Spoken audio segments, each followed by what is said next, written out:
Aujourd'hui, j'aimerais parler de prendre conscience du désalignement. C'est un sujet qui vient en complément du sujet que nous avons abordé le mardi dernier, où je parlais de comment faire son reset complet. Et comment faire le reset, on en a parlé le mardi dernier, où je vous ai parlé de la méthode de recalibrage qui est la méthode Claire. La méthode Claire parle de la conscience. Donc, prendre d'abord conscience qu'il y a un désalignement. Ensuite, la libération. Se libérer du poids du passé. Troisièmement, l'alignement. Définir de nouveaux procédés par lesquels vous allez vous aligner avec votre aspiration profonde, avec ce que vous désirez. Cette partie est intrinsèquement liée au résultat des deux premières parties. Et après l'alignement, nous avons l'intégration. L'intégration est cette étape où nous essayons de tout mettre ensemble pour pouvoir maintenant commencer par appliquer. Donc, quand on parle d'intégration, il faut aussi voir la notion d'application. Appliquer véritablement tout ce que vous avez fait au niveau des trois premières étapes afin que cela devienne votre véritable nature.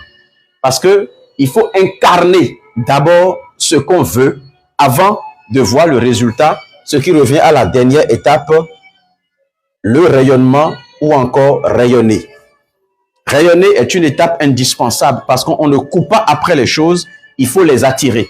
Et c'est quand vous rayonnez, l'irradiation qui sort de vous va se connecter aux irradiations de l'univers, de la création, pour vous attirer à vous ce que vous voulez véritablement avoir dans la vie. Donc, on a parlé de cette méthode la dernière fois. Donc, aujourd'hui, je veux aller en profondeur par rapport à la première méthode, la conscience, d'où le sujet, comment prendre conscience du désalignement ou même simplement prendre conscience du désalignement. Je peux parler encore du premier pas vers le reset. Comment faire son reset complet? La première étape, c'est prendre conscience du désalignement. Le désalignement, cette étape, c'est le moment où l'on arrête de subir. C'est le moment où l'on commence en fait par observer. L'on commence par détecter là où ça ne va pas. C'est le moment où vous allez commencer par mettre la lumière sur votre vie, sur votre parcours, sur votre vécu, histoire d'aller en profondeur, histoire de checker ce qui ne va pas. Parce que vous ne pouvez pas changer quelque chose dont vous n'êtes pas conscient. Vous ne pouvez pas changer quelque chose que vous ignorez. Donc, où se trouve le blocage? Où se trouve le désalignement? Nous allons prendre conscience aujourd'hui de notre désalignement. Chacun à son niveau, selon ses réalités, selon son histoire. La procédure reste la même pour chaque personne, mais l'histoire n'est pas la même. Il revient à chacun de suivre attentivement et de voir sa vie, se confronter lui-même à sa propre personne pour se dire, ok, je vois ce qu'on est en train de dire et je me retrouve dedans. Vous ne pouvez pas changer ce que vous n'avez pas vu, comme je suis en train de le dire. Parce que avant de vouloir libérer, avant de vouloir vous aligner, avant de vouloir faire un reset, il faut déjà apprendre à se voir. Et aujourd'hui, nous allons comprendre le désalignement. Qu'il vous souvienne, j'ai dit un truc basique la dernière fois. Je vous ai expliqué que quand nous étions enfants, quand nous sommes venus au monde, nous naissons tous alignés. Nous naissons tous parfaits. Nous naissons tous joyeux. Nous sommes joie, nous sommes curiosité, nous sommes harmonie, nous sommes pureté. Lorsque nous étions enfants, nous vivions constamment dans le moment présent. Rien ne nous distrayait, rien ne nous empêchait de vivre ce moment présent-là. On n'était pas dans le futur, on n'était pas dans le passé. En étant enfant, c'est simplement le moment présent qui nous intéressait. On rit, on pleure, on joue, on s'arrête quand on est fatigué. Quand on a faim, on demande. On était en parfaite synchronicité avec la vie. La meilleure façon de comprendre l'alignement, l'équilibre, c'est d'observer un enfant. L'enfant n'a aucune préoccupation. L'enfant ne se contente pas du passé. ni du futur. L'enfant vit le moment présent. L'enfant n'est pas stressé. Et c'est ça. L'enfant peut avoir tout ce dont il a besoin au moment où l'enfant exprime sa volonté. Sauf que lorsque nous grandissons, il y a maintenant des facteurs qui entrent en jeu.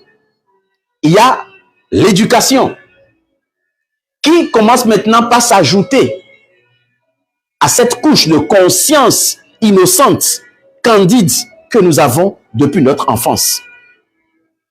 Donc, on a l'éducation. On va commencer par te dire, sois sage. Oh, fais plaisir, sois gentil. Non, ne pleure pas. Ça, c'est l'éducation. Ah non, habille-toi correctement, on ne fait pas ça, on ne rit pas comme ça. Ah non, c'est vulgaire, c'est pas gentil, c'est vilain. Ça, c'est l'éducation. Et ça augmente une couche à notre conscience. On nous donne quelque chose qui ne nous appartient pas. Et nous commençons par sentir, par vivre, par nous mettre des barrières ou des règles par le regard qui nous entoure. Après l'éducation vient petit à petit les croyances familiales. On vous dira par exemple en famille, la vie est dure, la vie est un combat, il faut mériter l'amour, il faut travailler dur pour gagner son argent. Ah non, les hommes sont mauvais, ah non, les femmes sont mauvais, attention, il faut faire attention aux hommes, hein. Ah si tu sors. Tout ça, c'est l'éducation. Les croyances familiales, pardon, qui vont donc s'y ajouter. Donc, la façon de comporter de vos parents, la façon de comporter de vos proches vont également ajouter une couche supplémentaire à votre conscience. Ce qui fait que le noyau, le noyau candide que vous étiez, le noyau de pureté que vous étiez, a été enveloppé par un certain nombre de couches. Donc, première couche, nous avons l'éducation. Sois sage, sois gentil, on ne fait pas ça, ne pleure pas, sois un homme. Ça, c'est l'éducation. Ensuite, les croyances maintenant familiales. La vie est dure, la vie est un combat, il faut mériter l'amour, il faut travailler dur pour avoir l'argent, il faut se lever tôt si on veut réussir, etc. Et ce n'est pas fini. Au fur et à mesure qu'on grandit, qu'on avance et qu'on commence par prendre légèrement conscience de la vie, viennent maintenant une troisième couche, les blessures. Donc, nous sommes là, nous sommes ici, nous sommes dans le cas, nous sommes des enfants. Nous sommes parfaits. La meilleure façon de vivre, c'est de vivre comme un enfant. Voilà pourquoi le Christ Jésus lui-même disait que soyez comme des enfants. Il dit le royaume appartient aux enfants. Quand on parle de royaume, il faut voir la splendeur, la beauté, la grâce, l'harmonie, le bonheur, la paix. Il faut voir en fait la sagacité, l'ampleur. Tout ça, ça appartient aux enfants, aux personnes qui pensent, qui réfléchissent et qui agissent comme des enfants. Et quand nous naissons enfants, nous étions parfaits, symbole parfait de l'équilibre, vivant dans le moment présent, rendant grâce pour chaque chose, content pour chaque situation que nous croisons. Seulement qu'en grandissant, il va y avoir une couche qui va s'inviter, l'éducation. L'éducation, cette partie où on vous dit, non, ne fais pas, sois sage, fais plaisir, hein, range-toi, assois-toi correctement, etc. Et ça enveloppe l'innocence qui est ici. L'innocence ou encore la candeur, ça va envelopper, d'accord? Ensuite, va venir maintenant les croyances familiales qui vont s'ajouter. Donc, vous allez avoir les croyances familiales qui vont s'ajouter. Et au nombre de ces croyances familiales, c'est la vie est dure, la vie est un combat. Ah non, mais on ne peut pas pleurer, il faut être fort, etc., etc., il faut se battre dans la vie, il faut travailler dur pour mériter son salaire ou bien il faut mériter l'amour, etc. Mais ce n'est pas fini. Au fur et à mesure que nous avançons, il y a maintenant une autre couche encore qui s'invite là. Et cette fois-ci, c'est la couche qu'on appelle maintenant les blessures. Les blessures de la vie, surtout les blessures émotionnelles. Les fameuses 5 blessures qu'on appelle encore trahies. T pour trahison, R pour rejet, A pour abandon, H pour humiliation et I pour injustice. Donc, au fur et à mesure que vous grandissez, il y a maintenant plusieurs couches. 1, 2, 3 couches qui s'ajoutent à cette candeur, à cette innocence-là. Ce qui fait que petit à petit, vous commencez par perdre en fait le goût, le désir, l'envie de vivre. Mais jusque-là, vous pensez que c'est fini. Mais ce n'est pas fini. Il y a un autre élément qui va s'ajouter à ça. Un 5e élément. Dommage, j'aurais bien mesuré avant de commencer. Et ça, c'est les comparaisons. Il vient un moment où nous commençons maintenant par nous comparer aux autres. On commence maintenant par se comparer aux gens de la même génération, aux gens du quartier, aux gens de la famille, aux cousins, à la cousine. Ah non, mon cousin a déjà construit une maison. Ah non, mon cousin a déjà un boulot. Ah non, mon cousin a déjà, s'est déjà marié. Ah non, mon cousin a déjà des enfants. Et par rapport aux autres, on se dit qu'on est en retard. Par rapport aux autres, on se dit qu'on est perdant. Par rapport aux autres, on se dit qu'on n'est pas qualifié. Et donc, toutes ces choses-là vont nous donner, à un moment donné, ce que nous appelons la fatigue ou encore la saturation. Donc, je reprends rapidement cette partie pour que vous ayez une compréhension. Là, je suis en train de vous montrer ce que c'est qu'un désalignement. Le désalignement, c'est la perte de la conscience de soi. Le désalignement, c'est la déconnexion de soi. C'est comme si nous sommes déconnectés de nous-mêmes. Et pour que cette déconnexion arrive, c'est quelque chose de normal pour nous tous. Et il est important qu'à un moment donné de notre vie, que nous puissions nous poser et faire un travail sur nous pour revenir de temps en temps à nous-mêmes pour ne pas nous perdre. Et qu'est-ce qui se passe? J'ai montré que lorsque nous étions enfants, nous étions en parfaite harmonie. C'était le symbole de l'équilibre pur. On ne manquait de rien du tout. Tout allait bien. Sauf que lorsque nous avions commencé par grandir, il y a eu une première couche. Il y a eu une première couche, l'éducation. Cette éducation nous dit, attention, ne fais pas ou fais. Sois sage, fais plaisir, ne pleure pas. Et ensuite, en augmentant, nous avons eu une deuxième couche, les croyances familiales. Les croyances familiales vont nous dire, ah non, la vie est un combat, la vie est dure, ah non, il n'y a pas d'avenir en Afrique, ah non, ceux qui viennent de telle ethnie ou de telle localité sont mauvais, ah non, les Béninois sont comme ça, ah non, les Gabonais sont comme ça, etc. Ça devient une croyance qu'on nous transmet et là, encore une fois, ça se dépose sur notre conscience. Et dès qu'on avance un tout petit peu, il y a les blessures. Au niveau de la troisième étape, il y a les blessures. Et cette blessure, parce que nous avons vécu un certain nombre de situations qui nous ont poussé en fait à faire de mauvaises interprétations parce qu'on n'a pas forcément compris le sens dans lequel la situation est venue à nous, ou je dirais encore, parce qu'on n'a pas compris le sens dans lequel ou la raison pour laquelle cette situation nous a choisis, on fait de mauvaises interprétations et cela va générer des blessures, à savoir la blessure de trahison, du rejet, d'abandon, de l'humiliation et de l'injustice. Et pendant qu'on pense que c'est fini, non, en grandissant, il y a une quatrième couche qui vient maintenant s'ajouter, qui est la couche des comparaisons. On commence par se comparer à la société, aux contemporains, à la famille. Et quand on commence par se comparer, la comparaison va faire naître maintenant des attentes sociales. La comparaison va faire naître maintenant des échecs répétés. Parce qu'à chaque fois que ça ne marche pas, on y ajoute, on y ajoute, on y ajoute, on y ajoute. Et sans même s'en rendre compte, on commence par se déconnecter de soi. Donc, c'est ça le désalignement. C'est la déconnexion de soi. Et ce que je dis, je sais que des personnes qui sont, vous qui êtes présentes là, il y a des personnes qui se retrouvent un peu dans ce schéma que je suis en train d'expliquer. En fait, vous avez toujours ce noyau d'équilibre là en vous. Vous avez toujours la capacité d'attirer à vous ce qu'il faut. Vous avez toujours la capacité de vibrer au rythme harmonieux de l'univers et d'attirer à vous tout ce que vous voulez dans ce moment présent. Tel un enfant, dès qu'il pleure, la maman sait que l'enfant doit manger. D'accord? Dès que l'enfant commence par crier, même sans parler, la maman sait que ah non, cet enfant a besoin de repas. Non, cet enfant a besoin qu'on lui change de couche. Cet enfant, tout cela est déjà en vous et est toujours en vous. Seulement, ce qui s'est passé, c'est que vous avez été revêtus d'éléments externes qui ont fini par vous embrouiller, qui vous ont enlevé parfois trop tôt de cette conscience, en fait, de cette innocence-là pour dire attention, cesse de rêver. Tu as grandi. Change-toi, redresse-toi pour pouvoir avancer. Et du coup, c'est comme ça que vous avez été garé. Donc aujourd'hui, pour faire le travail, il faut revenir à ce cœur d'enfant-là. Vous savez, j'aime bien montrer, je peux nettoyer le schéma, non? Pour les personnes qui me suivent, s'il y a des personnes qui ont noté, je peux nettoyer le schéma, non? De toutes les façons, n'ayez crainte, hein? J'essaie toujours soit de repartager des extraits de mon live dans ma médiathèque ou alors je pourrais toutefois vous refaire une autre vidéo spécialement pour ça comme récap.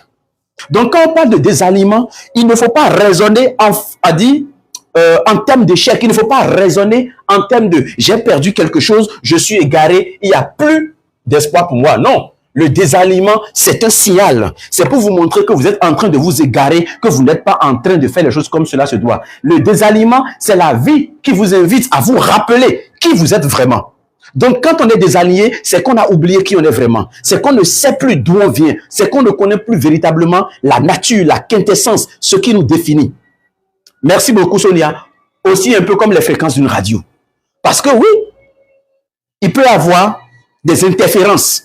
Mais il suffit simplement de connaître la fréquence et de revenir à cette fréquence-là et tout passe nettement bien. D'accord? Même si on change la fréquence, du moment où la centrale émet toujours, dès l'instant qu'on retrouve la fréquence, on a exactement le programme qu'il faut. Est-ce que vous me comprenez? Merci à toutes les personnes qui sont en train de s'abonner. Donc, à partir de ce développement, je vais vous parler maintenant de comment est-ce qu'il faut prendre conscience des signes de désalignement. Vous allez identifier les signes de votre désalignement. Et pour cela, je peux dire beaucoup de choses. Parce que si je vais vous parler, par exemple, des signes qui montrent que vous êtes désaligné, je peux citer en tout pour tout près de 11 signes. Mais je ne vais pas faire les choses comme ça. Je vais plutôt parler en termes de catégories. Et donc, je vais vous prendre 4 catégories pour vous révéler en quelque sorte les signes de désalignement qui sont à votre niveau. On va prendre d'abord le niveau mental, d'accord? On va prendre le niveau émotionnel. On va prendre le niveau physique. Et bien sûr, on va prendre le côté relationnel ou encore spirituel. Donc, s'il y a des aliments, nous allons nous classer dans ces 4 catégories-là. Alors, qu'est-ce qui prouve qu'il y a des aliments? La première des choses, nous avons ce qu'on appelle les pensées confuses au niveau du mental.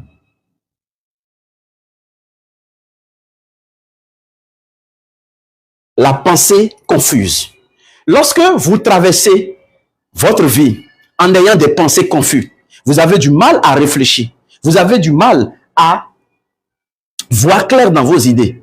Si c'est permanent, je ne parle pas des situations temporaires, je ne parle pas des situations ponctuelles qui viennent et qui disparaissent. Mais vous avez l'impression que vous êtes arrivé à une étape où vos pensées sont confuses. Vous n'arrivez plus à mettre de l'ordre dans votre vie. C'est comme si à l'intérieur, c'est un foutou.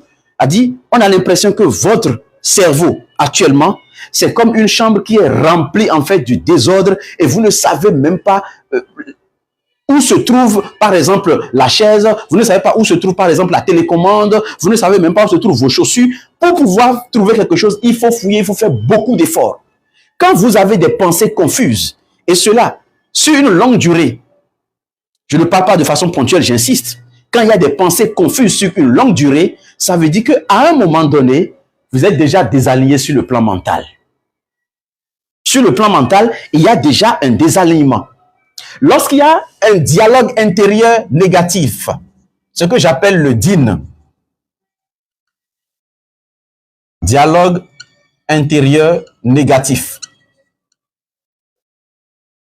Lorsqu'il y a en vous un dialogue intérieur négatif, ça veut dire que quelque part, vous avez un désalignement sur le plan mental. Aucun être humain normal qui se connaît, qui s'aime, qui s'apprécie, qui se respecte, ne va pas se retrouver à s'auto-saboter. Ne va pas se retrouver à commencer par croire que je suis inutile, je suis incapable, moi je ne vaux rien. C'est toujours les autres, pour les autres que ça marche. Je suis maudit. C'est comme si, quand vous commencez pas à voir en vous un dialogue intérieur négatif, vous voulez faire n'importe quoi, c'est comme s'il y a une voix qui te dit tu ne peux pas. Non, tu es incapable, tu ne peux pas y arriver. Toi, tu es qui vous présente faire ça? Ah non, les autres avant toi n'ont pas fait ça. Quand cette voix-là commence par vous parler régulièrement et commence par s'imposer dans votre vie, ça veut dire qu'en ce moment-là, vous avez déjà un désalignement au niveau mental. Le troisième élément qui prouve qu'il y a un désalignement au niveau mental, c'est lorsque vous êtes trop dans le contrôle.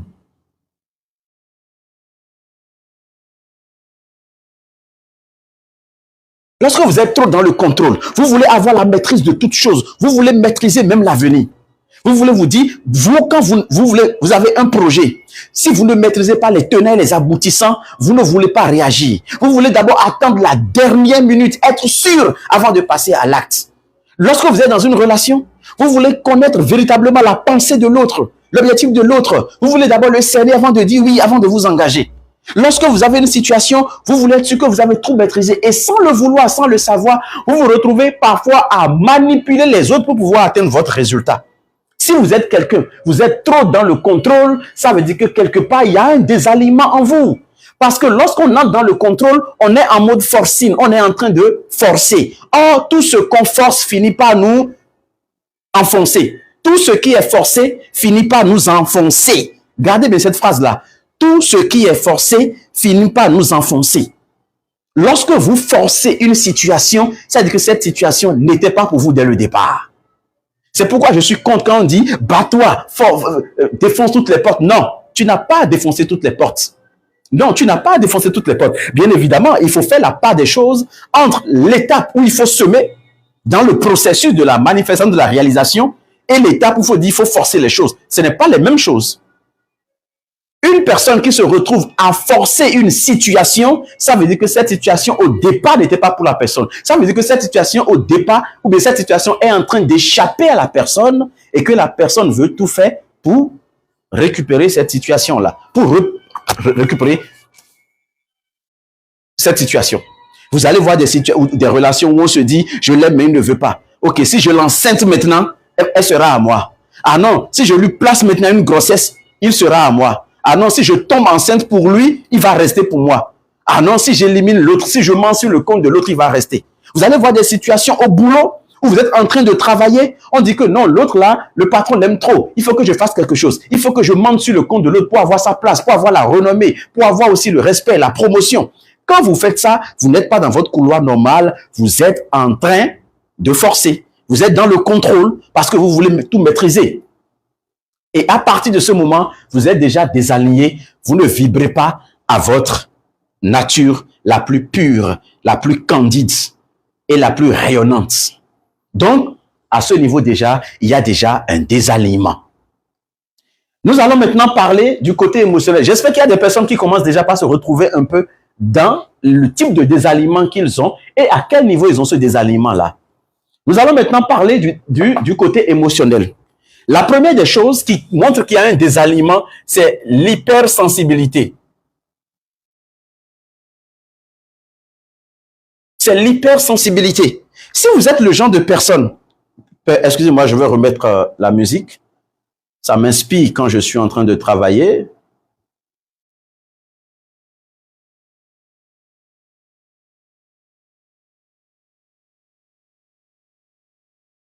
Alors, je parlais tout à l'heure de la deuxième partie, ce qui montre que vous êtes désaligné sur le plan émotionnel. La première chose, c'est l'hypersensibilité.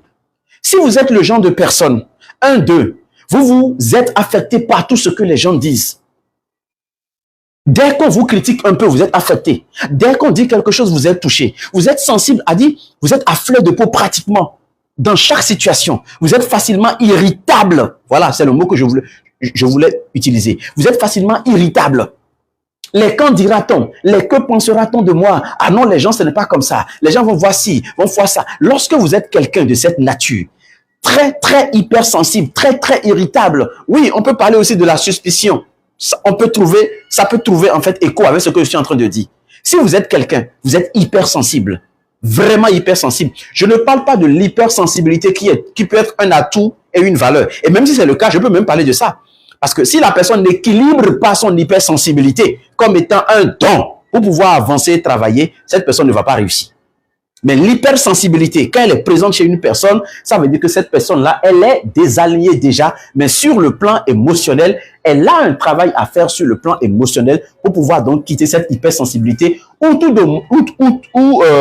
au moins équilibrer, égaliser cette hypersensibilité-là. La deuxième chose qui montre qu'une personne est désalignée sur le plan émotionnel, c'est la frustration. Vous savez, beaucoup ne font pas attention à cette émotion-là. La frustration, c'est une émotion puissante. Moi, j'appelle l'émotion la plus puissante de l'univers. Pour moi, c'est en fait, sur le plan négatif, l'émotion la plus puissante, pour moi, c'est la frustration. Pourquoi je le dis? Parce que la frustration, généralement, c'est l'émotion qui vient vous dire que vous n'êtes pas à la hauteur d'une situation. C'est une émotion qui vient vous dire ajuste-toi, redimensionne-toi, élève ton niveau pour atteindre certaines dimensions. Lorsque vous êtes frustré par rapport à une situation où vous estimez que vous êtes lésé, vous n'êtes pas assez valorisé, vous n'êtes pas assez considéré. Alors que le message caché derrière la frustration, c'est élève ton niveau, travaille, réajuste-toi, revois les choses. Lorsque vous êtes quelqu'un, vous êtes tout le temps frustré. Dans votre travail, vous êtes frustré par le comportement de votre belle famille, par le comportement, de vos collègues, par le comportement de votre responsable, par le comportement de votre petite amie, etc., par le comportement de vos voisins. Si vous êtes tout le temps frustré, vous êtes grincheux. Mes amis, laissez-moi vous dire que vous êtes désaligné sur le plan émotionnel. Totalement désaligné. Je ne comprends pas comment les gens font pour vivre toute leur vie dans la frustration, surtout au boulot. 10 ans, 15 ans, 20 ans, 30 ans dans la frustration, dans la fonction publique en train de se battre, en train de faire des jeux de chaises, de vouloir se nuire, etc. Ou alors on est frustré parce que tout le monde drague la même femme, tout le monde court après le même homme, on est frustré. Je ne sais pas comment on fait. Je ne sais pas qui nous a fait croire que non, si tu te bats pour un homme ou pour une femme, tu seras récompensé. Mon ami, aime celle qui t'aime, aime celui qui t'aime. Marche avec quelqu'un qui est disponible. Ne cherche pas à convaincre quelqu'un. Ne cherche pas à forcer l'amour de quelqu'un.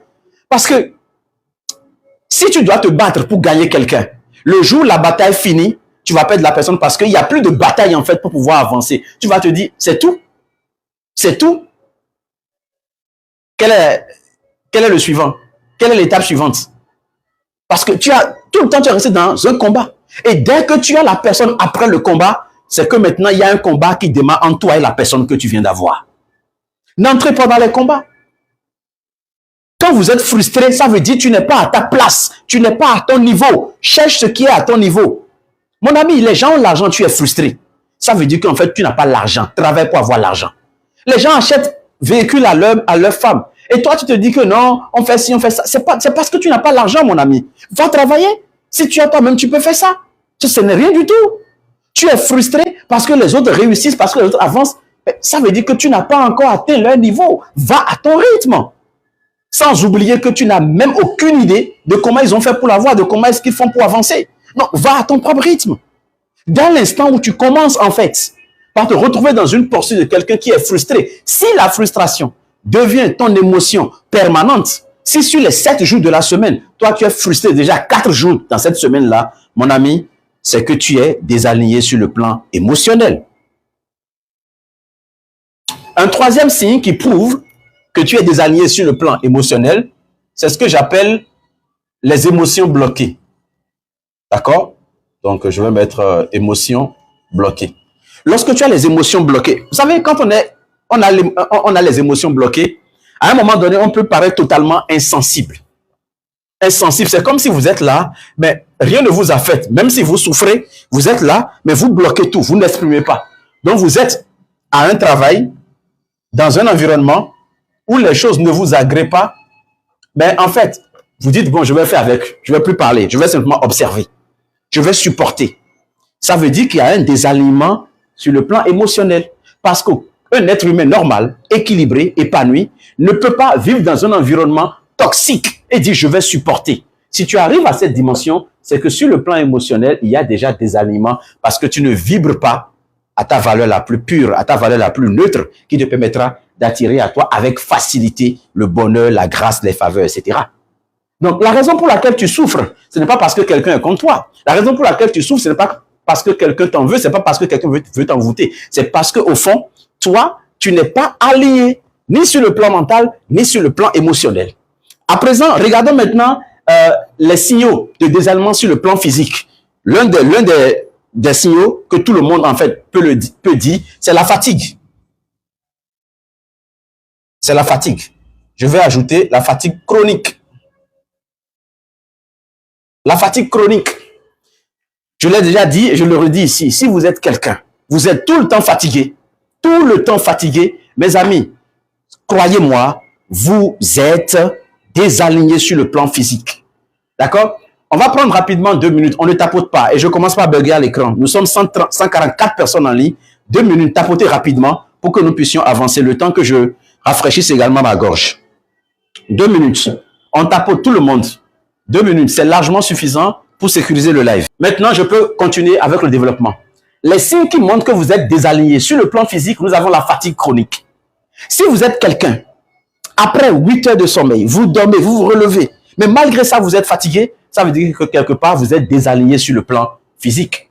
Ça veut dire que votre corps est en train de vous parler. Ça veut dire que votre cœur, votre âme, votre esprit est en train de dire quelque chose que vous n'êtes pas en train de faire. Comme il y a des aliments à ces deux niveaux, c'est le corps maintenant qui vous signale qu'il y a un désalignement. C'est pourquoi je vous dis, vos douleurs vous parlent, les douleurs parlent, les douleurs sont nos amis. De la même façon, les émotions sont nos amis. De la même manière, les douleurs sont nos amis. C'est de la même manière, les maladies sont nos amis parce que le mal vient nous dire quelque chose et c'est à nous d'extraire cela. J'ai déjà fait ici un live où j'ai pris le temps de vous expliquer pour beaucoup d'entre vous ce que certaines maladies veulent dire. Je ne vais pas revenir sur ça dans ce live-ci. Si vous voulez que je vous parle de ça, dites-le moi peut-être dans les chats et je pourrais faire un live spécialement sur les maladies, leur signification et peut-être prendre le temps de donner quelques codes qui vous permettront en fait de totalement vous guérir parce qu'il y a des maladies que vous avez qui n'ont rien à voir avec un traitement médical. Pour la plupart de ces maladies, c'est un déséquilibre émotionnel et mental, les deux jumelés qui créent le déséquilibre physique. Parfois, c'est un déséquilibre mental, émotionnel, relationnel qui déteint sur votre physique. Mais parfois, nous ne faisons pas attention à cela.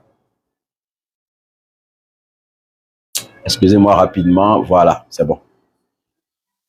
D'accord? Donc, on continue. La première des choses, donc, c'est la fatigue. Deuxième chose, c'est la tension. Quand on parle de tension, on ne parle pas forcément de l'hypertension. Ça peut se retrouver dedans. Mais quand on parle de tension ici, c'est parfois les tensions musculaires. C'est parfois comme si, en fait, vous avez des coups battus. C'est un peu comme si, en fait, vos muscles sont en train de tirer, etc. Quand c'est comme ça, ça veut dire que vous avez un signe de désalignement. Parce que quand Dieu nous a créés, quand vous êtes venu au monde, le corps est censé vivre normalement. Le corps est censé évoluer normalement. Il n'y a pas de maladie dans le corps.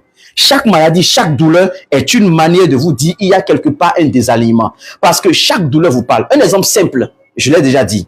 Lorsque vous avez tout le temps des maux de tête, donc il y a aussi la maladie, puisque j'ai commencé par en parler, il y a aussi la maladie qui est aussi un signe de désalignement, d'accord? La maladie. Lorsque vous avez constamment les maux de tête, ça veut dire que mentalement vous êtes surchargé, mentalement vous êtes saturé. Et la meilleure chose à faire, on est en train de te dire deux choses. La première, marque une pause. Marque une pause. Écris tout ce qui est dans ta tête sur un papier et mets de l'ordre. C'est ça la première des choses que ton corps est en train de te dire. Ton corps est en train de te dire, oui, tu as de bonnes idées, oui, tu as de bons projets, mon fils, ma fille. Mais assois-toi à un moment donné, mets tout ça là sur un papier, mets de l'ordre pour voir clair. La deuxième chose, ton corps est en train de te dire, tu ne peux pas faire tout seul, décharge, délègue. Et ensuite, anticipe. C'est tout ce que ton corps est en train de te dire. Mais toi, tu te dis, non, tu ne veux pas écouter, tu prends des comprimés pour calmer en fait la douleur et tu veux passer à autre chose. Et du coup, tu es toujours en train de vivre la même situation. Lorsque, par exemple, tu as des douleurs au niveau de l'épaule, tu n'as pas fait un accident, tu n'as pas fait un choc. Du jour au lendemain, tu as remarqué que tu as commencé par avoir mal au niveau des épaules. Mon ami, ça veut dire que tu portes trop de charges. Les charges te dépassent. Ça veut dire que tu te dis que tu dois répondre aux sollicitations, aux préoccupations de tout le monde. Et ton corps est en train de te dire, aime-toi, choisis-toi. Ne fais pas l'erreur de vouloir plaire à tout le monde. Ne fais pas l'erreur de dire oui à tout le monde. Parce que dire oui à tout le monde, c'est renoncer à toi-même. Chaque douleur, chaque maladie vient toujours nous dire, champion, tu ne t'aimes pas. Champion, tu ne te respectes pas. Parce que si tu te respectais, tu vas apprendre à te choisir. Dis non aux autres. Non, je n'ai pas le temps. Non, je ne peux pas. Non, je ne peux pas t'aider. Ce n'est pas de l'orgueil, ce n'est pas de l'égoïsme. C'est parfois se choisir. Parce que lorsque tu dis oui à tout le monde, tu renonces à toi-même. Et quand tu renonces à toi-même, tu es en train d'offenser ton corps et ton être intérieur qui a besoin d'être pour être une âme humaine. Ce qui fait de nous une âme humaine, c'est l'être qui est au fond de nous. Lorsque l'être là est effacé, lorsque tu n'as pas d'idée, tu n'as pas de personnalité, tu n'as pas d'individualité, tu n'as pas de caractère, tu n'es plus un être humain, tu es comme un animal. Ce qui fait de nous un être humain, c'est cette individualité, c'est ce côté intrinsèque que nous avons qui nous amène en fait à nous affirmer, à avoir nous-mêmes nos propres choix, nos propres décisions, notre propre voix. S'il n'y a pas ça, tu n'es plus un être humain. Le je suis est important en chaque être humain et il faut comprendre ça. Et quand tu ne le comprends pas, naturellement, tu vas retrouver des signes de désalignement sur le plan physique, à savoir la fatigue chronique, les tensions, les maladies. Nous avons aussi le manque d'énergie. Maladie, manque d'énergie. D'accord? Bien sûr, on peut associer le manque d'énergie à la fatigue chronique. D'accord? Mais tu es là, mais on peut décliner autrement. Par exemple, le manque d'énergie peut être associé à la motivation. Tu veux faire quelque chose, mais du coup, tu n'as pas l'entrain. C'est comme si, en fait, voilà, tu ne retrouves pas la force pour passer à l'acte. Tu ne retrouves pas la force pour pouvoir le faire. Ça, c'est le manque d'énergie. Quand c'est comme ça, tu sais que tu as quelque chose à faire. Tu sais que la chose, elle est importante pour toi. Tu sais que la chose est indispensable pour toi. Mais tu te retrouves dans un contexte où tu n'arrives pas à le faire. Tu n'arrives pas à avancer. Tu n'arrives pas à prendre des décisions pour toi-même. Mon ami, ça veut dire simplement que quelque part, il y a un manque d'énergie. Donc, il y a un désalignement sur le plan physique. Et parlons maintenant de la dernière catégorie, le désalignement sur le plan relationnel et spirituel. Le désalignement sur le plan relationnel et spirituel se manifeste premièrement par isolement. Isolement. Quand vous commencez, merci beaucoup monsieur Fabrice, manque de tonus, manque de vivacité, être indécis. Merci, vous avez trouvé les mots juste qu'il faut. Je n'aurais pas pu trouver mieux. Merci, c'est extraordinaire. Donc, quand on parle de manque d'énergie, suivez ce que M. Fabrice a dit, manque de tonus, manque de vivacité, être indécis. Ça, c'est ce qui caractérise véritablement le manque d'énergie. Maintenant, qu'est-ce qui prouve que vous avez un déséquilibre sur le plan relationnel et spirituel? La première des choses, c'est l'isolement. Vous vous mettez à l'écart de tout le monde. Vous n'avez plus envie de vous retrouver parmi les gens. En fait, vous avez commencé par faire une dépression silencieuse. Silencieuse dans votre coin. Donc, je ne vais plus à l'église. Je ne veux plus voir les amis. Je préfère rester seul. Je ne me sens pas bien, mais je n'ai pas envie de parler. Je n'ai pas envie de donner des explications. Et vous êtes là à vous morfondre, à vous faire du mal, à vous détruire, à vous auto-saboter vous-même. L'isolement est très dangereux. La plupart des chutes, la plupart des dépressions commencent par l'isolement. Si tu es présentement en mode isolement, mon ami, mon frère, ma soeur, tu es désaligné. Et fais très attention. L'isolement, c'est ce qui crée toutes les chutes. Les vices, la perversité naissent de l'isolement. Les vices, la perversité naissent de l'isolement. Ce que nous ne voulons pas, le suicide, ça peut commencer également par l'isolement. Parce que quand tu es seul, quand tu as un dialogue, quand tu es seul, et que, en plus de ça, tu te retrouves dans un dialogue intérieur négatif, il y a juste une légère distance entre ce qui va te dire, prends telle chose, finis avec ça. Non, si je finis, c'est mieux. Je souffre déjà trop. Fais très attention. Non. Happiness. Happiness. Votre nom quand même dit happiness. Pourquoi est-ce que vous laissez la solitude vous gagner? Vous savez, il y a deux types de solitude. Si c'est une solitude choisie et assumée dans le but d'atteindre un objectif, c'est bon. Mais si ce n'est pas une solitude choisie et affirmée, mais c'est une solitude subie, je vous en prie, réveillez-vous, courez rapidement, allez chercher de l'aide avec quelqu'un. Quelqu'un qui ne va pas vous juger. Allez parler avec quelqu'un. Dites à quelqu'un, j'ai envie de parler, ne me juge pas, écoute-moi simplement. Voici ce que j'ai fait. N'ayez pas honte. Peu importe si vous trouvez que vous avez été bête. Peu importe si vous trouvez qu'on a abusé de vous. Peu importe si vous trouvez qu'on s'est moqué de vous. Peu importe si vous trouvez que vous avez foutu votre vie en l'air. Parlez quand même à quelqu'un. Ouvrez-vous. Parce que parler, c'est déjà quelque part guérir. Je dis souvent aux gens, ce qui fait mal, ce n'est pas ce que vous avez vécu. Ce qui fait mal, c'est parce que parfois, vous n'avez personne à qui parler. Vous n'avez personne à qui vous ouvrir. Sans que cette personne vienne vous insulter demain. Sans que cette personne ne vienne exposer votre vie demain sur la place publique. D'accord? Donc, faites l'effort de parler. Trouvez quelqu'un. Trouvez quelqu'un, racontez juste votre histoire. Dites-leur, j'ai envie de parler, j'ai envie d'écouter. Ou allez vers les professionnels. Ils sont obligés par le secret professionnel. Je le dis à tous mes clients. Toutes les personnes qui viennent, je leur dis, ce qui se passe entre vous et moi, c'est purement couvert par le secret professionnel. Si je dois parler, je parlerai sous l'anonymat. Telle personne, une cliente, une connaissance a dit ça. Mais je ne dirai jamais, ah non, c'est Happiness qui m'a dit quelque chose. Mais quand ça ne va pas et que vous ne parlez pas, c'est grave. Je suis coach. Mais je vous assure, il m'arrive, je dois aller parler. Il m'arrive, je dois me confier à d'autres personnes. Il m'arrive, je dis des choses à mon épouse. Il m'arrive, voilà. Parce que je suis humain. Le fait qu'il m'arrive de couler les larmes ne fait pas de moi un être humain faible. Non. Ça veut dire que je suis quelqu'un humain. Je suis humain. Je ne suis pas une machine. Il y a plein de choses qu'on vous a dit, qu'on vous a enseigné qui ne sont pas des vérités. Je vous l'ai montré tout à l'heure. Les différentes couches qui se sont posées sur votre candeur, votre innocence et qui vous empêchent de rayonner comme cela se doit intérieurement. Je vous l'ai dit. Oui, happiness, si vous voulez vous confier aux inconnus, faites-le. Il n'y a aucun mal à ça, faites-le. Mais le plus important, c'est que vous parlez et qu'il y ait quelqu'un qui soit bienveillant avec vous, compatissant, pas pour vous juger. Et ça, je vous assure, aucun prix ne peut remplacer ça. Est-ce que vous me comprenez? D'accord. J'ai vu rapidement un commentaire de Océane qui disait quelque chose. Malheureusement, le commentaire est monté. J'aimerais vous dire, si vous êtes hypersensible, Océane, c'est un don, c'est un atout.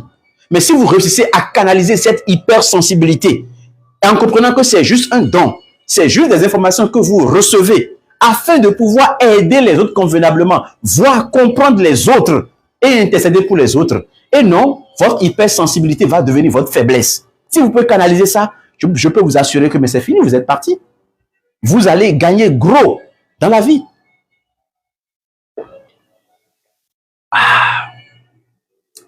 Est-ce que vous me comprenez?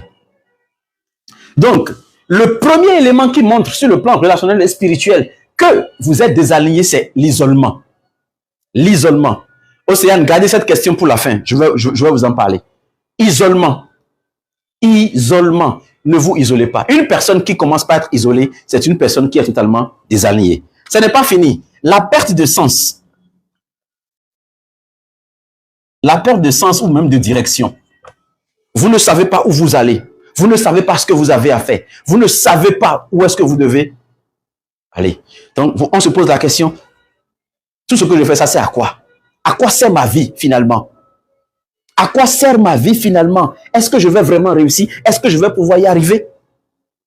Quand vous arrivez à cette dimension-là et vous vous perdez, votre vie n'a plus de sens. Vous savez ce qu'il faut faire. Votre mission de vie n'est pas claire. Quand c'est comme ça, ça veut dire que quelque part vous êtes désaligné. Vous devez tout faire. Donnez-vous les moyens de connaître votre mission de vie. Donnez-vous les moyens d'apprendre davantage sur vous-même. Donnez-vous les moyens davantage de creuser sur votre vie pour savoir pourquoi je suis venu sur Terre. Et l'une des façons de savoir pourquoi vous êtes sur Terre, c'est d'étudier un peu votre parcours. Le destin, c'est la conséquence de nos actes, de nos choix et de nos vécus. C'est tout. Ce que vous appelez destin. Et on pense que le destin, c'est Dieu qui nous impose. Non, Dieu ne nous impose pas le destin. Le destin, c'est simplement la conséquence de nos pensées, de nos choix, de nos actions. Étudiez votre vie, votre enfance, votre adolescence, votre jeunesse. Quels sont les événements qui se sont répétés de façon constante dans votre vie? Quels sont les différents éléments que vous n'avez pas supportés, que vous ne supportez pas encore aujourd'hui? Quand vous allez faire le croisement entre ces différents éléments, les choses qui se répètent font naturellement appel à votre mission de vie. C'est pas si compliqué que ça. Vous n'avez même pas besoin en temps normal de dire, vous voulez payer. Bon, d'accord, moi quand on me paye quand même des centaines de mille pour les formations, ça me fait du bien. Mais des fois, vous n'avez pas besoin de payer des centaines de mille avant de trouver votre mission de vie. Il vous suffit simplement de vous prendre vous-même comme une étude de cas et de faire une étude sérieuse sur vous-même. Apprendre à vous écouter. Le simple fait d'apprendre à écrire tous les soirs votre journée, votre vie. Si vous savez le faire, vous avez la discipline, vous allez commencer par voir en fait les points de similitude, ce que vous faites, les comportements, les défauts, les qualités qui se répètent. Et à partir de ça, vous pouvez faire un croisement et mieux connaître et comprendre votre vie.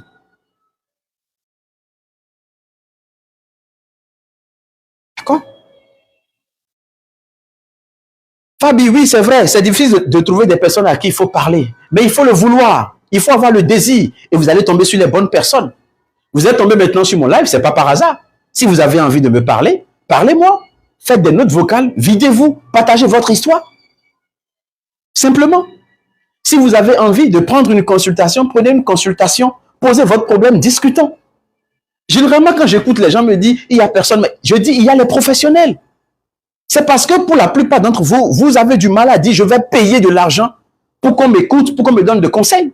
Alors que Vous allez voir le médecin lorsque ça ne va pas. Vous payez de l'argent pour prendre des comprimés, des médicaments qui parfois vont vous faire du mal ou bien qui ne répondent pas au problème. D'accord? Donc parfois vous allez vers des prophètes, je ne sais quoi, des gens qui parlent, on vous demande de l'argent, vous faites des offrandes, etc., d'adim et tout, dans l'espoir qu'on vous guérisse. Mais en fait, le problème est là. Donc, si vous êtes quelqu'un, vous estimez que oui, ce que je dépense pour mes cheveux, ce que je dépense pour mes chaussures, etc., alors que je sais, comme je le dis, il y a des personnes qui sont tellement bien habillées, mais le cœur qui est à l'intérieur de ce corps, non, elle est extraordinaire, elle est belle, elle peut tuer qu'on la voit physiquement. Mais fais l'erreur de devenir son ami. Fais l'erreur de devenir son homme. Fais l'erreur de devenir son mari. Tu vas voir la réalité. Le gars, il est bien pimpant, il a les plaquettes de chocolat, bien habillé, il sent bon, il est à bord d'une Merco, ou je ne sais bien, d'une Hummer, tu le vois, il est parfait. Mais fais l'erreur de devenir sa femme. Fais l'erreur, il te drague aujourd'hui, il est derrière toi, il te donne de l'argent, il est bon, il est ci, il est ça. Fais l'erreur de devenir sa femme. Fais l'erreur de devenir sa petite amie. Dis-lui oui, tu vas voir si c'est vraiment un homme qui est équilibré ou bien c'est un malade ambulant dans un corps robuste et sophistiqué. Il revient à chacun de prendre sa vie au sérieux, de se dire, je n'ai pas beaucoup de temps. Le peu de temps que j'ai à faire, je vais apprendre à me connaître, à m'aimer, à m'accepter. Parce que si je ne tombe pas amoureux de moi-même, si je ne m'aime pas moi-même, aucune femme ne peut m'aimer, aucune femme ne peut me respecter. Aucune femme ne peut vous respecter, cher monsieur, si vous n'êtes pas vous-même. Aucun homme ne peut vous respecter, mesdames, si vous n'êtes pas vous-même. Si vous cherchez la validation de l'amour à l'extérieur, de votre beauté à l'extérieur, si vous cherchez la validation de votre gloire, de votre splendeur à l'intérieur, vous allez tomber quand même sur des plaisantins qui vont vous mentir. Des personnes qui vont vous dire quelque chose, en fait, qu'elles ne croient même pas. Il te dit, tu es belle, mais au fond, elle est en train de dire, ce sont tes fesses qui sont belles, ce sont tes fesses qui me plaisent. C'est tout. Il le dit avec tout le sérieux, sauf que l'image qu'il a pour te dire ça, c'est une autre partie de ton corps. On va continuer, on ne va pas rester sur ces éléments-là. D'accord? Alors, donc, il y a l'isolement, il y a la perte de sens et de direction. Il y a également ce que j'appelle la perte de l'intérêt. Mais je veux parler de désintérêt.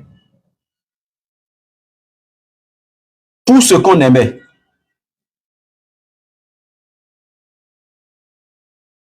Donc, il y a quelque chose que vous aimiez entre-temps.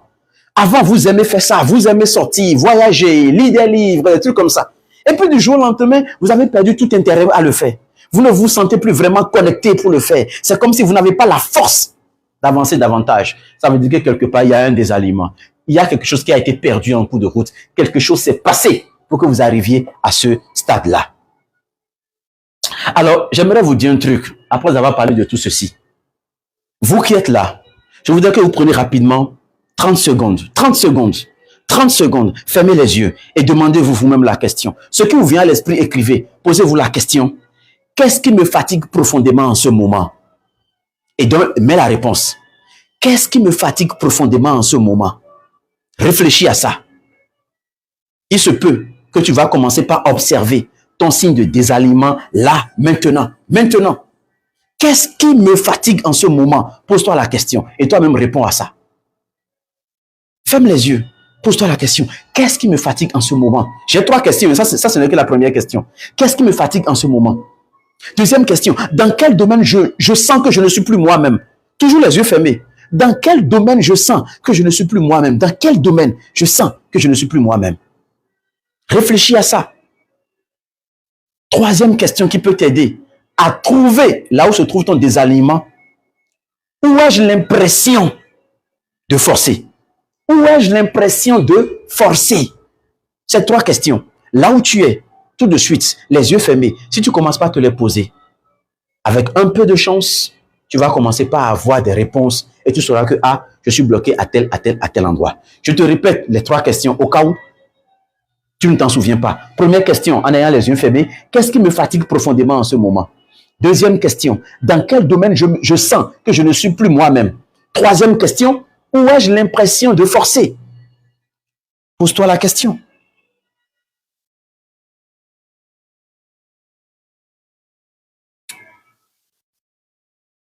Ces 3 questions vont te montrer que quelque part, il y a une lutte en toi. Et là où il y a une lutte, c'est qu'il y a un désalignement. Là où il y a une lutte, c'est qu'il y a forcément un désalignement. Cherche et tu vas trouver. Cherche et tu vas trouver. Cherche et tu vas trouver. Maintenant, revenons-en à nous. S'il y a des personnes qui veulent partager les réponses qui sont rapidement montées, n'hésitez pas à les partager. On va prendre 2 minutes, une fois encore, pour tapoter tous ensemble, avant que je n'aborde maintenant la dernière partie. Pratiquer la conscience. Comment pratiquer cette conscience-là? Je vais vous parler des 3 dimensions qui vous permettront de pratiquer véritablement la conscience. On tapote, s'il vous plaît. Tout le monde tapoter pour pouvoir donc sécuriser le live. J'espère que je peux nettoyer le tableau pour les personnes qui me suivent. Est-ce que je peux nettoyer le tableau? Merci de me confirmer si je peux nettoyer ou pas le tableau, s'il vous plaît.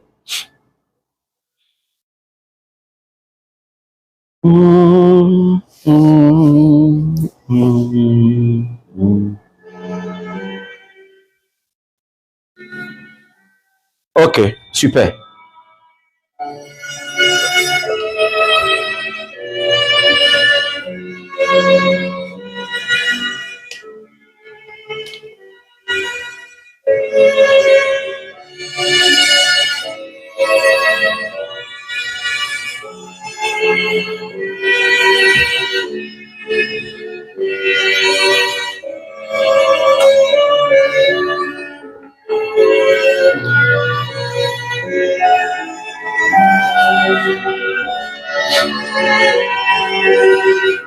On prend 2 minutes et on tapote. Il nous reste encore 1 minute pour sécuriser le live avant d'aller à l'étape suivante.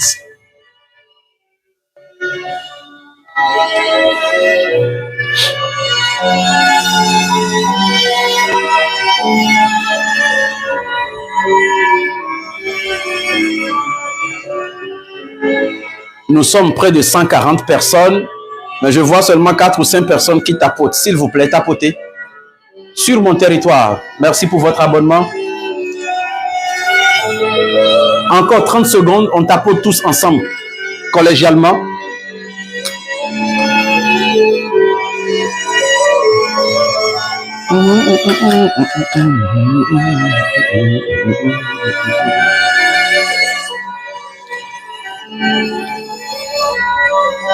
Je me sens épuisé mentalement, énergétiquement. Ok, happiness. Mais est-ce que vous avez trouvé là où vous vous sentez épuisé mentalement et énergétiquement? Après les 3 questions que je viens de poser, est-ce que vous avez trouvé? Est-ce que vous vous êtes posé la question, qu'est-ce qui me fatigue profondément en ce moment? Qu'est-ce qui me fatigue profondément en ce moment?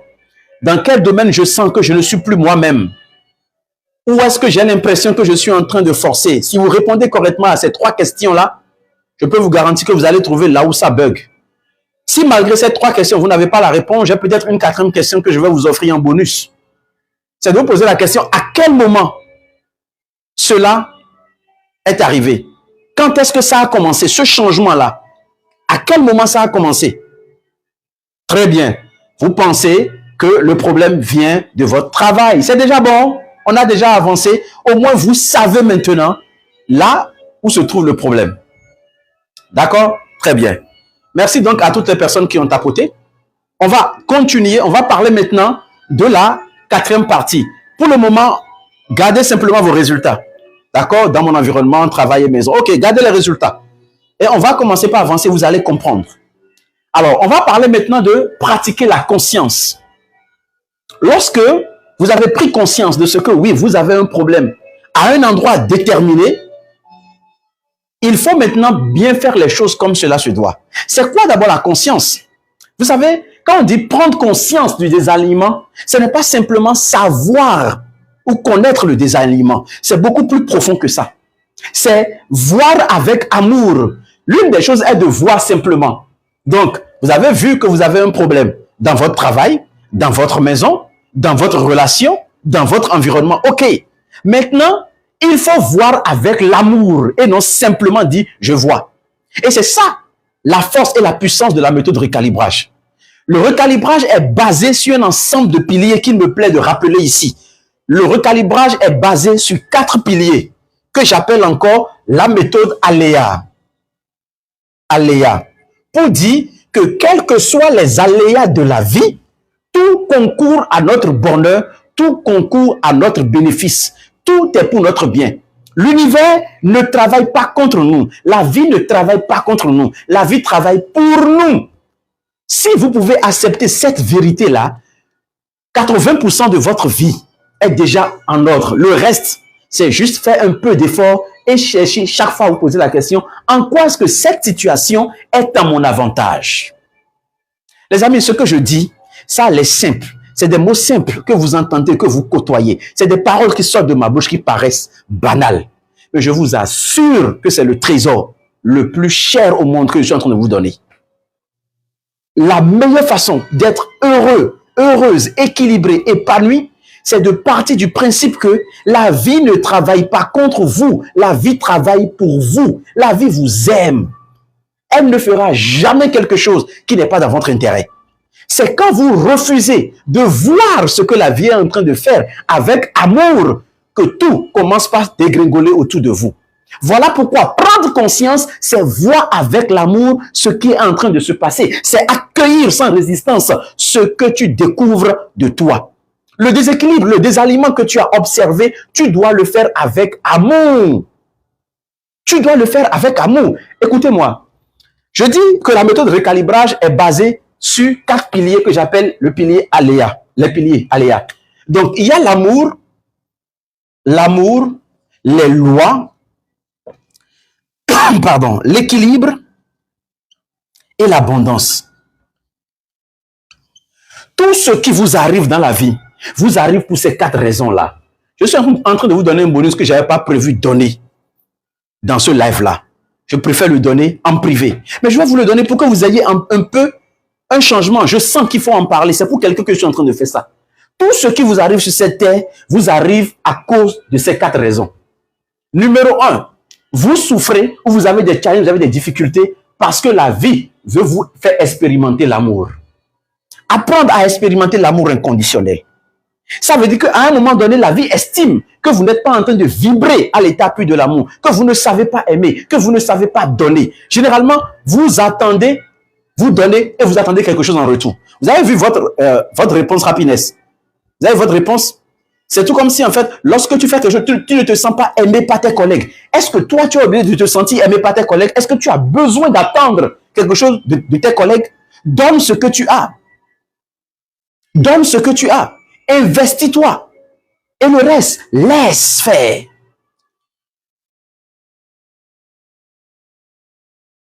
Investir. Et le reste, laisse faire. Toi, tu dois apprendre à donner l'amour. Le véritable amour, c'est l'amour inconditionnel. Le véritable amour, c'est l'amour inconditionnel. Tu dois apprendre à aimer. Mais comme tu ne sais pas aimer, comme tu ne sais pas expérimenter l'amour, la vie va t'amener des situations difficiles, compliquées, des challenges qui vont t'obliger à apprendre à aimer, à apprendre à accepter. Et dès que tu commences pas à accepter la situation, la vie dit ça, c'est quelqu'un d'exceptionnel, c'est quelqu'un qui est en train de vibrer à la fréquence de l'amour. Bénissez cette personne-là.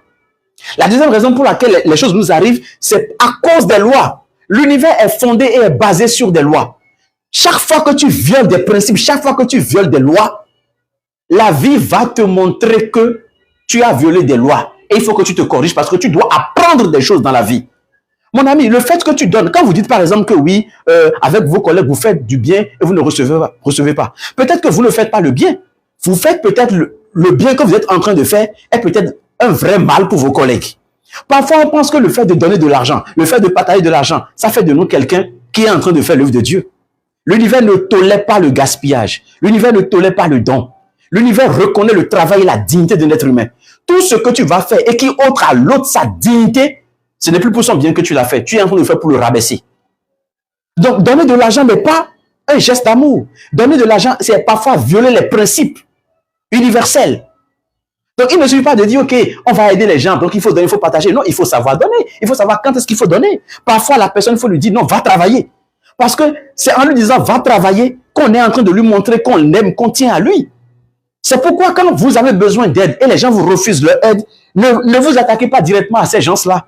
Parfois, ces personnes sont en train de vous aider. Parfois, ces personnes veulent vous pousser à un niveau où vous allez apprendre à vous démerder seul. Et c'est parce qu'on vous a dit oui là-bas que vous allez ressortir le meilleur de vous-même. Donc, si vous violez des principes et des lois, à un moment donné, la vie va vous faire payer ça, c'est cash. Vous connaissez ces lois, la loi de la semence ou encore la loi du karma.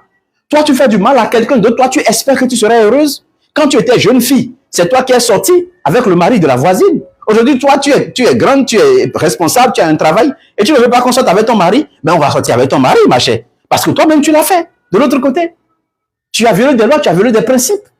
Tu as menti sur le compte de quelqu'un, même quand vous étiez enfant. L'autre en a souffert. Aujourd'hui, toi, tu as un boulot, tu as un emploi. Quelqu'un d'autre ment sur toi pour avoir ta place. Ça te fait du mal? Non. Quelque part, ce n'est que justice rendue. Et si tu commences pas à voir les choses comme étant, ok, parfois quand vous avez des situations, posez-vous la question, mais quelle loi ai-je violée? Qui a fait que je me retrouve là? Ça va t'aider. Ça va t'aider. Ça va t'aider à ne pas accuser la vie, à ne pas accuser Dieu. Parce que chaque fois que tu as un problème et tu commences par murmurer, tu commences par juger, tu commences par ronronner, la vie se dit, voilà, elle est ingrate parce qu'elle ne sait pas qu'on est en train de l'aider. Nous avons par exemple la loi des affinités dans laquelle on inclut la loi de l'attraction. Aujourd'hui, tu te plains de ce que, oui, tu as le mauvais homme, mais tu as la mauvaise femme, c'est un pervers narcissique et tout. Mais qui te l'a choisi? Qui te l'a choisi si ce n'est pas toi-même? C'est parce que tu vibrais à la même fréquence que cette personne. Au début de la relation, si tu te rappelles, quelque part, tu savais qu'il ne fallait pas te mettre avec cette personne. Tu doutais. Mais tu as préféré suivre les cadeaux, tu as préféré suivre les attentions, tu as préféré suivre la voiture, tu as préféré suivre la moto, tu as préféré suivre le diplôme, tu as préféré suivre les perruques. C'est toi-même qui as fait ton choix. Reconnais que ce n'est pas Dieu, ce n'est pas l'univers qui t'a dit, voici l'homme de ta vie. C'est toi-même qui l'as fait. Mais pourquoi est-ce qu'aujourd'hui, tu te retrouves maintenant à te plaindre de ce que la vie est mauvaise, la vie est injuste? Mais quelle vie est injuste? Il n'y a pas d'injustice dans l'univers. Tout est équilibre, les amis. Tout est équilibre dans l'univers. D'où le troisième pilier, c'est l'équilibre. C'est l'équilibre. Quand tu évolues dans la vie et que tu es trop bon, la vie va te dire, non, petit, il ne faut pas être trop bon. Il faut savoir être bon. Donc, il te faut de l'équilibre. Comme tu es trop bon, on va envoyer des gens te faire du mal pour que tu dises, ah, dans la vie, là, on ne peut pas être bon à tout moment. Il faut que je puisse m'équilibrer. Quand tu es quelqu'un, tu es très mauvais. La vie va t'envoyer également de la vraie méchanceté jusqu'à ce que tu dises, non, j'ai fait ça, mais je suis fatigué, je veux changer. C'est comme ça. C'est une question d'équilibre. Ce qui t'arrive maintenant, c'est une question d'équilibre. Et enfin, c'est une question d'abondance. Si tout le temps, toi, tu vibres dans le manque, si tout le temps, lorsque tu veux faire quelque chose, tu tiens compte de ta poche, tu évalues en fonction de tes possibilités, avant de dire, je vais bien faire quelque chose, l'univers va te surprendre. Hein? L'univers va te gifler dans tous les sens jusqu'à ce que tu comprennes que tout ce que tu veux existe en abondance. Choisis en abondance et non choisis en tenant compte de la limite. Ah non, il n'y a plus d'hommes. Hein? Ah non, si tu trouves quelqu'un maintenant, il est sérieux, il est là, il faut l'épouser seulement. Non, non. Ceux qui pensent qu'il n'y a plus d'hommes ne vont pas trouver d'hommes. Ceux qui pensent qu'il n'y a plus de bonnes femmes ne vont pas trouver de bonnes femmes.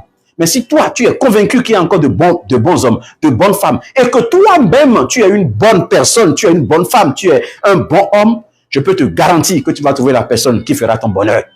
Sans attendre rien de cette personne. Parce que le véritable amour, c'est un amour inconditionnel. Et la loi dit que tu attires à toi les personnes qui sont semblables à toi. L'équilibre dit que tu attires quelqu'un qui va t'équilibrer. Et l'abondance dit que tu attires quelqu'un qui entre dans ton gène d'abondance. Il n'y a rien de sorcier, en fait, dans la vie. On n'a même pas besoin d'un doctorat, on n'a pas besoin de faire du mysticisme, des positions bizarres pour comprendre le code de la vie. La vie nous aime, la vie n'est pas contre nous. Voilà pourquoi je dis toujours et je répète, la vie est un cadeau. La vie est un cadeau. Ce que tu vis présentement, c'est ton cadeau. Ce n'est pas beau à entendre, mais c'est ton cadeau. C'est difficile, c'est ton cadeau. Tu pleures, c'est ton cadeau. Tu souffres, c'est ton cadeau. Tu te sens abandonné, c'est ton cadeau, mon ami. Il n'y a pas autre chose. Accepte-le et commence par te poser la question.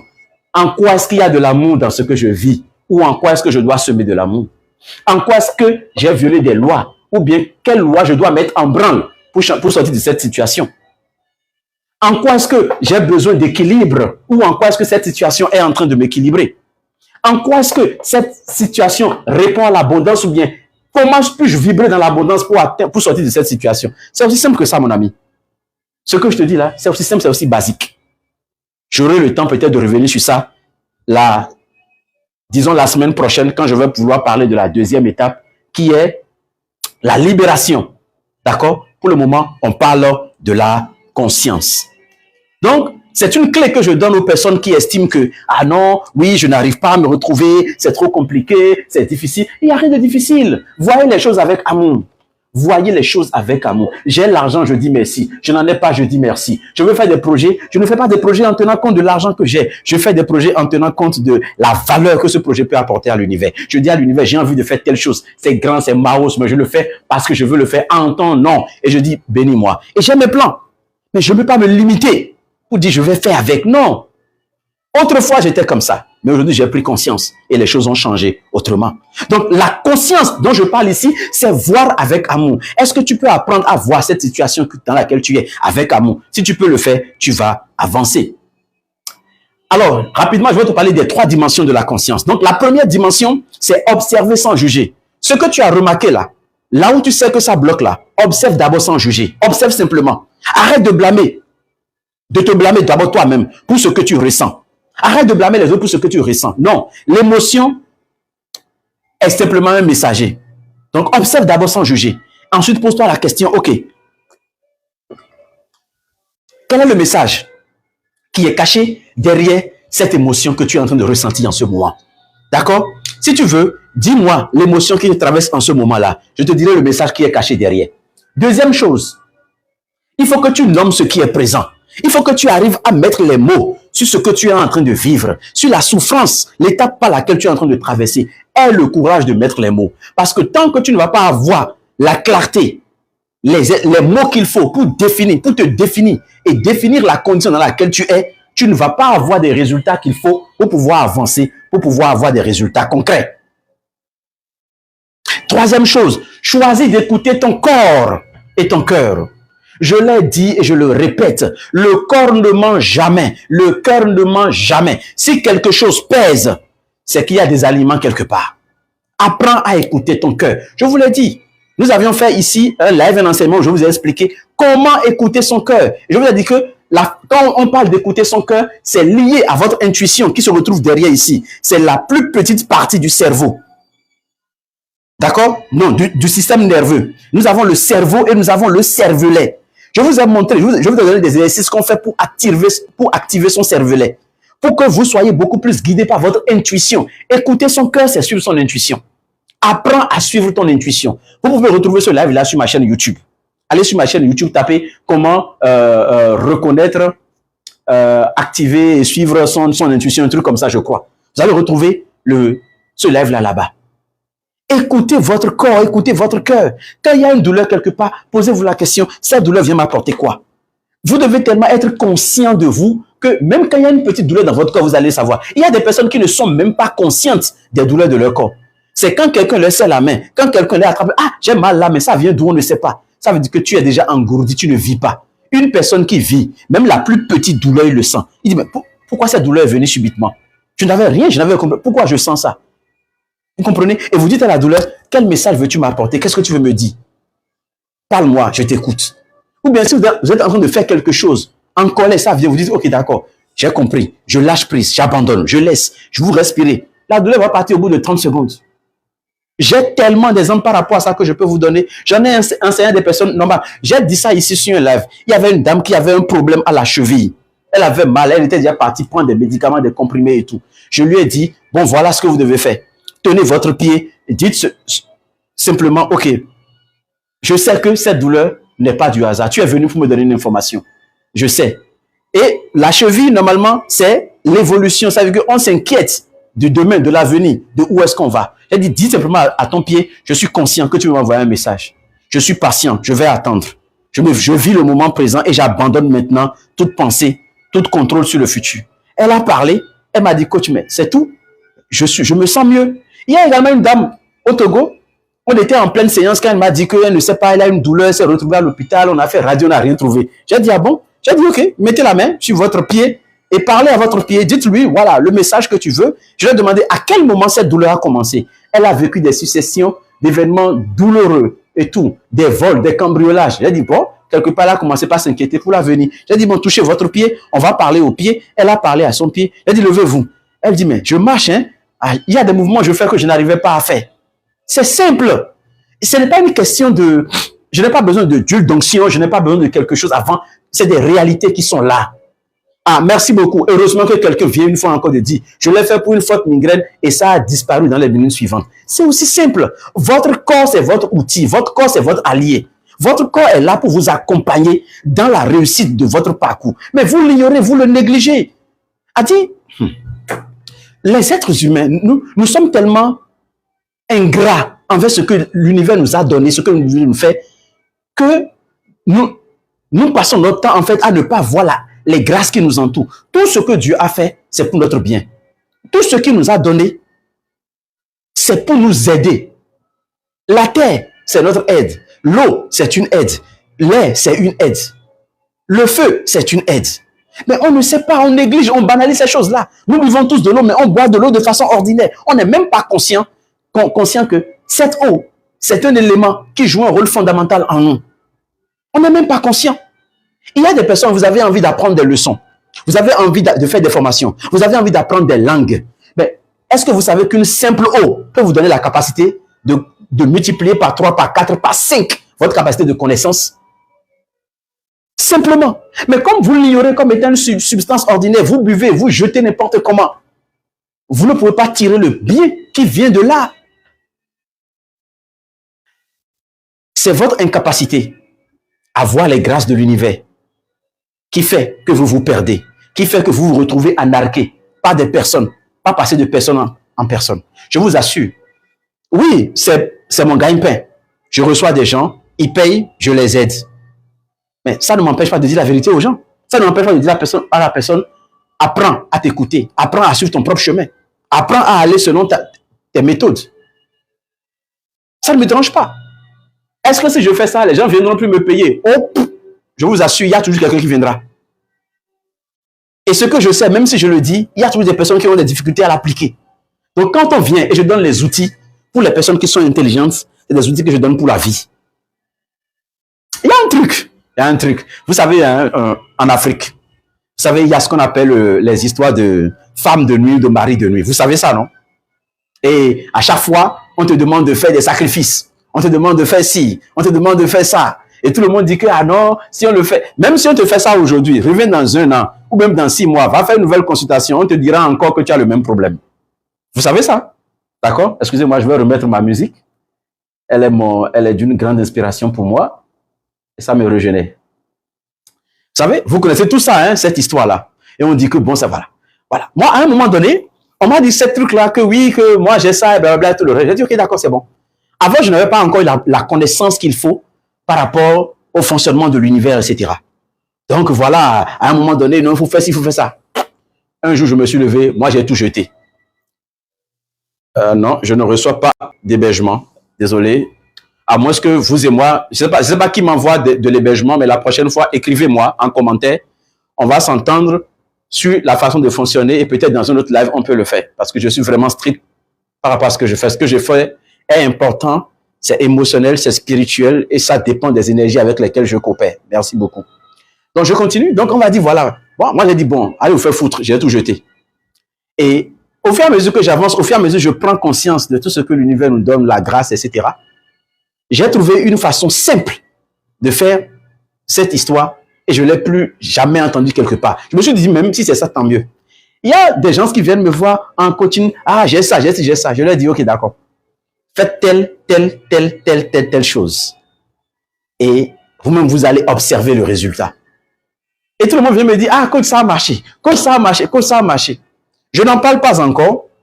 Je ne donne pas encore des détails. Sauf si les personnes veulent d'abord, en interne, on peut en parler. Mais je ne veux pas d'abord dévoiler la méthode. Mais je peux vous garantir que ce que j'ai fait, c'est simplement avec l'eau que j'ai fait. Que j'ai parlé. Je leur ai dit, voilà ce qu'il faut faire. Prenez une feuille, voilà. Écrivez telle chose. Je les ai aidés à mettre les éléments. Ah bon, la musique est trop? Ok, d'accord. Vous comprenez? J'ai dit, ok, d'accord. Prenez une feuille, voilà, faites telle chose. Et puis voilà, attendez tel nombre de... Faites telle chose, allez déposer. Simplement, tu n'as pas besoin d'un maître, d'un féticheur, d'un marabout, pour faire quoi que ce soit. Encore que tu ne maîtrises même pas ce que les autres font et où est-ce qu'ils font, et tu ne sais pas à quelle entité ils sont en train de vouer en fait un sacrifice. Et tu te crées inutilement des problèmes. J'aurai le temps de revenir par rapport à ça. Peut-être le jour où je vais faire le live sur l'eau, je vais peut-être vous donner ça en bonus gratuitement aux personnes qui sont abonnées. Et je vais vous dire un truc, pour les personnes qui veulent avoir de la profondeur, il faut rejoindre notre groupe membership. D'accord? Vous avez un abonnement mensuel et après les lives, on approfondit les sujets. Je vous donne les ressources pratiques qu'il faut pour pouvoir aller, parfois des réponses au cas par cas. En tout cas, ce que je voudrais vous dire, c'est que l'eau est puissante. Ne négligez pas l'eau, ne la sous-estimez pas. Ne la sous-estimez pas. Franchement, le nombre de personnes que je connais qui peuvent vous donner des témoignages par rapport à l'eau, qui ne sont ni animistes, ni rien du tout. Rien du tout. D'accord? Nous avons un groupe Membership Happiness. J'ai un groupe Membership et c'est pour les personnes qui croient en ce que je fais, qui me soutiennent. C'est un abonnement mensuel que vous allez prendre. Il y en a qui prennent 3 mois, 6 mois, 1 an. Vous allez rejoindre ce groupe-là. Et après les lives, on peut maintenant aborder des sujets beaucoup plus pratiques en lien en profondeur. Par exemple, la question que vous me posez là, je peux bien expliquer et creuser davantage le sujet dans le live.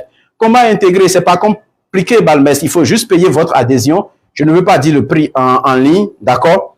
Mais écrivez-moi inbox simplement, laissez-moi un message ou allez sur mon profil recalibrage. Vous allez trouver mon mail et mon numéro de téléphone. Vous pouvez copier, m'écrire. Je vais vous dire les conditions, je vous les présente et vous allez choisir l'option qui vous arrange. D'accord? Voilà. OK? Donc, c'est pour vous dire que l'eau est indispensable. Vous avez tout ce qu'il faut pour avancer. L'univers vous a tout donné. Cessez de les négliger. Prenez cela en compte pour pouvoir avancer. Et vous-même, vous allez commencer par voir les résultats qu'il faut. Les amis, nous sommes en train de descendre petit à petit donc de ce live-là.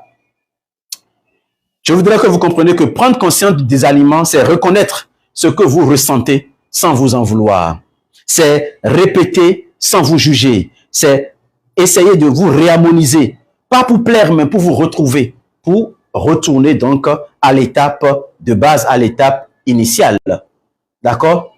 Je vais vous demander simplement, là où vous êtes, de poser la main sur votre cœur. D'accord? Posez la main sur votre cœur. Et dites, je m'autorise à voir clair. Je m'autorise à voir clair. Parle-moi. Ouvre-toi à moi. Et commencez par observer l'émotion, la pensée ou la résistance qui monte en vous. Et respirez. Respirez. Simplement. Ne cherchez pas à changer. Juste la main sur le cœur et dites à votre cœur, je m'autorise à voir clair. Je m'autorise à voir avec amour. Cet exercice, en le faisant, restez conscient de ce que votre corps, votre cœur va vous révéler des choses que vous-même vous ignorez dans les minutes, les heures ou les jours à venir. Restez dans cette atmosphère-là. Même si vous quittez ce live, restez avec la conscience selon laquelle vous voulez connaître votre désalignement. Dites à votre cœur lui-même de vous révéler les désalignements. Et commencez par faire attention. Si après avoir fait cette prière, ce vœu-là, vous sentez des douleurs au niveau du corps, n'ayez pas peur. Touchez juste la partie. Dites à la partie, je ne sais pas pourquoi tu apparais maintenant, mais je sais que tu as un message, tu veux me dire quelque chose. Parle-moi. Dis-moi. Je veux t'entendre. Je veux t'écouter. Et je te promets de te suivre. C'est tout. Et restez calme. Vous-même, vous allez avoir les résultats.